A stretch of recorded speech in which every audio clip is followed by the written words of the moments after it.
experience for me in a lifetime. So my next question is to Chiranjeevi garu. So initially, నేను మీ దగ్గరకు వచ్చినప్పుడు when I showed you this book is Mindset Shift, sir, I was very amazed to see you have a lot of knowledge. మీరు NLP గురించి, Richard Bandler గురించి చెప్పారు. You said you went to London to witness that session about Spobia.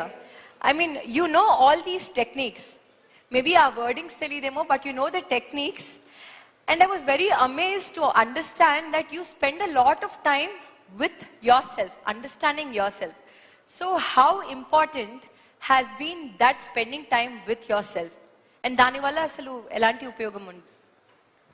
First of all, మన ప్రియతమ గౌరవ ముఖ్యమంత్రి గారు నారా చంద్రబాబు నాయుడు గారు ముఖ్య అతిథిగా ఏర్పాటు చేసినటువంటి ఈ పుస్తక ఆవిష్కరణ కార్యక్రమంలో నేను ఒక అతిథిగా రావటం, నాకు అవకాశం కల్పించినటువంటి శరణి, వారి కుటుంబ సభ్యులు, ముఖ్యంగా మంత్రివర్యులు నారాయణ గారు, తన మామయ్య గారు, నా సోదరుడు గంటా శ్రీనివాస్, అండ్ చాలామంది అతిథి మహారథులు, అండ్ ఫ్యూచర్, మన రాష్ట్ర భవిష్యత్తు, మన దేశ భవిష్యత్తు మీ కళలో కనిపిస్తుంది. అలాంటి యంగ్స్టర్స్, ఆల్ స్టూడెంట్స్, మీ అందరికీ సభాముఖంగా నా హృదయపూర్వక అభినందనలు, ధన్యవాదాలు, నమస్కారాలు తెలియజేసుకుంటాను.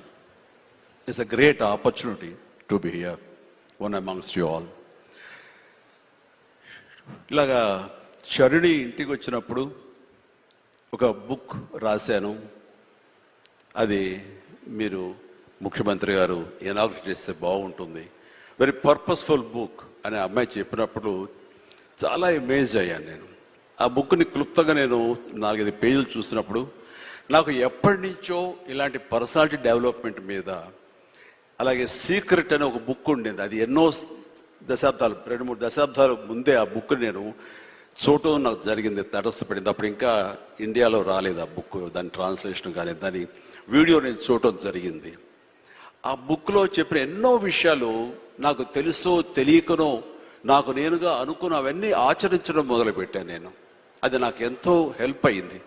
ఓ ఇలా ఉంటుందా అన్నది. సో తను అడిగిన ప్రశ్న కానీ ఇందాక గౌరవ ముఖ్యమంత్రి గారు చెప్తున్న దానికి మైండ్ సెట్ షిఫ్ట్ అనేది అత్యంత అవసరం. మనం ఒక గాడిన పడి అదే ధోరణిలో ఒక గానుగెద్దులాగా కష్టపడతాం. ప్రతి వాళ్ళు కష్టపడతారు, బట్ ఆ కష్టపడటంలో స్మార్ట్గా కష్టపడతారా, హార్డ్ వర్క్ తోటి వాళ్ళు కష్టపడుతున్నారా అనే దాని మీద మనం ఆలోచించుకుంటే కనుక చాలామంది ఇలాంటి అవేర్నెస్ లేక, ఇలాంటి శరణి లాంటి వాళ్ళు ఇచ్చినటువంటి పుస్తకాల్లో వాళ్ళకి గైడ్ చేయక, లేకపోతే గురువులు గైడ్ చేయక, లేకపోతే వాళ్ళుగా ఆ షిఫ్ట్ అనేది తెలియక అదే గానుగెద్దులాగా అదే కష్టంతో అలాగే జీవితాన్ని వెళ్ళదీసే వస్తారు. అట్లాగే ఏదో టైంలో రిటైర్డ్ అయిపోతారు, జీవితం చాలిస్తారు, ఇది చాలు ఈ జన్మకి ఇంతే అనుకుంటారు. అది కరెక్ట్ కాదు. మైండ్ షిఫ్ట్ చేయటం మూలంగా కష్టపడే మనస్తత్వం ఉంటే, నీ ఇష్టమైనటువంటి ప్రొఫెషన్లో కనుక నువ్వు ఉండగలిగితే ఆ రాణింపు, ఆ వెళ్ళే హైట్స్ అది వేరే. అంటే ఉదాహరణకి నేను చెప్పుకుంటే, నా గురించి సాదాసీదా కుటుంబంలో పుట్టి ఒక మామూలుగా ఒక డిగ్రీలో యావరేజ్ మార్కులతో చేసిన తర్వాత ఏం చేయాలి, ఎలా చేయాలి అని అనుకుంటే నా తల్లిదండ్రులు నన్ను గైడ్ చేసేంత నాలెడ్జ్ కూడా వాళ్ళకి లేదు. అలాంటి టైంలో నాకు అనిపించింది, నాకు చిన్నప్పటి నుంచి ఇంట్రెస్ట్ యాక్టింగ్. 10th క్లాస్ చదువుతున్నప్పుడు ఒక డ్రామా వేశాను, బెస్ట్ యాక్టర్ వచ్చింది. కాలేజ్ డేస్లో ఇంకో డ్రామా వేశాను, అది బెస్ట్ యాక్టర్ వచ్చింది. అది documented, it's that full proof. So నాకు అనిపించింది, ఓహో మనలో గొప్ప నటుడు ఉన్నారనమాట, మనం కనుక ట్రై చేస్తే సినిమా ఇండస్ట్రీలో ఒక లెవెల్లో ఉండొచ్చు అనమాట.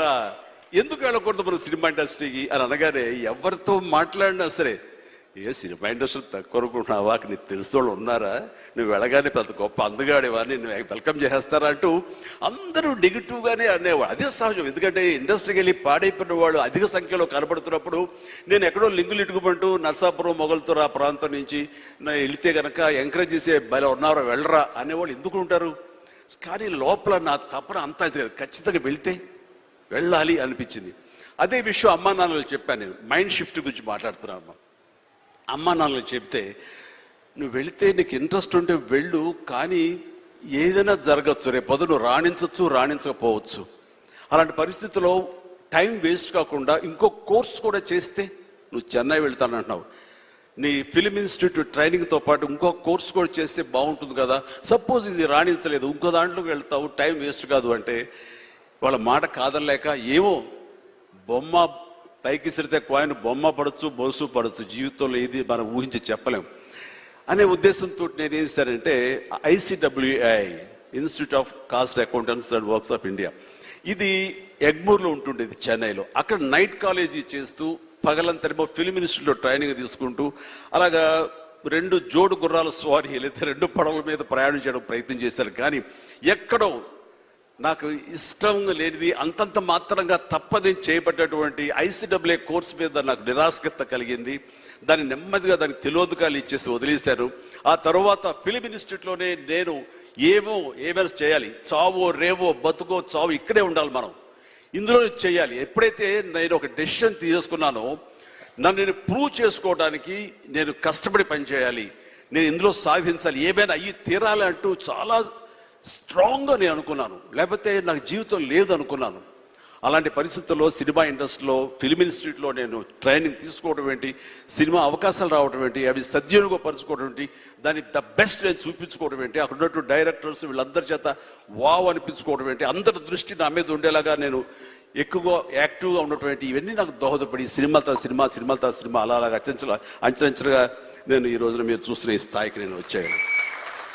ఇక్కడ ఏంటంటే ఏమైనా సరే 2 చేద్దాం, ఏవో జీవితం ఏమవుతుందో అనే అభద్రత